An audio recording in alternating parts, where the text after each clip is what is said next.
অধিকারের জায়গাটা যেখানে শূন্য সেখানে হচ্ছে অভিমান করাটাই হচ্ছে বোকামি। কারণ যে জায়গায় তোমার অধিকারই নেই সেই জায়গায় তো অভিমান তো দূরের কথা, কথা বলারই তো প্রায়োরিটি পাবা না। তো সেখানে হচ্ছে অভিমান করাটা তো এক প্রকার বোকামি, কি বড় ধরনের বোকামি। অভিমান করে কোনো লাভ নেই, কেননা যেখানে আমার প্রাপ্য সম্মান নেই, ভালোবাসা নেই, মর্যাদা নেই, সেখানে কার সাথে যে হচ্ছে অভিমানটা করব। হ্যালো এভরিওয়ান, আসসালামু আলাইকুম। কী অবস্থা, সবাই কেমন আছেন? হ্যাঁ, নিশ্চয়ই ভালো আছেন। এই তো আছি, আমি আলহামদুলিল্লাহ ভালো আছি। এটা হচ্ছিল ফ্রাইডের ব্লগ। তো সকালবেলা একটু খিচুড়ি রান্না করলাম, নরম খিচুড়ি।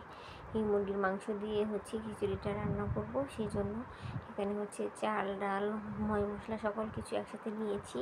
আর এখানে ফুটন্ত গরম পানির মধ্যে দিয়ে দিয়েছি।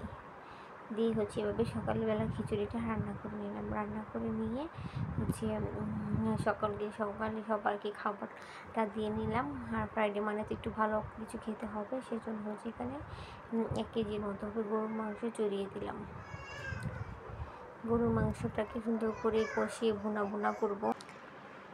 আজকের বিফটা একটু অন্য স্টাইলে রান্না করব। সবসময় তো একই স্টাইলে রান্না করা হয়, তাই ভাবলাম যে একটু অন্য স্টাইলে রান্না করি। সেই জন্য ফার্স্টে মাংসটাকে কষিয়ে নিয়েছি। এখন আলু দিয়ে এটাকে একদম সিদ্ধ করে নিয়েছিলাম। দিয়ে বাবা আবার বলছিল যে আলু খাবে, সেই জন্য ভাবলাম যে একটু ঢাকনা দিয়ে দিই। আর এই যে দেখুন আমার বিফের কালারটা কত সুন্দর এসেছে, কত লোভনীয় হয়েছে না? বিফটা খেতেও মজা হয়েছিল, কালারটা সুন্দর হয়েছে। আর এখানে টেস্টটা আমি একটু বাড়ানোর জন্য পেঁয়াজ বেরেস্তা দিয়ে এটাকে আলাদাভাবে ভেজে দিলাম। তাহলে এটাকে খেতে বেশি আরও লোভনীয় হয়ে যায়। আপনারা পেঁয়াজ বেরেস্তাটা দিবেন, তাহলে দেখবেন কি এটা খেতে বেশ মজাদার হয়ে যায়। তারপর এটা আমি চুলার মধ্যে দিয়ে আবার কিছুক্ষণ ফুটিয়ে নিব, যেহেতু আমি এটাকে বোনা করবো, ঝোল করব না, সেজন্য। এই তো আমার বিফটা প্রায় হয়ে গেছে, এখন এটাকে নামিয়ে ফেলবো। তারপর এখানে একটু ইলিশ মাছ ভাজা করছিলাম। ইলিশ মাছের যে লেজগুলো ছিল সেগুলো ভাজছিলাম।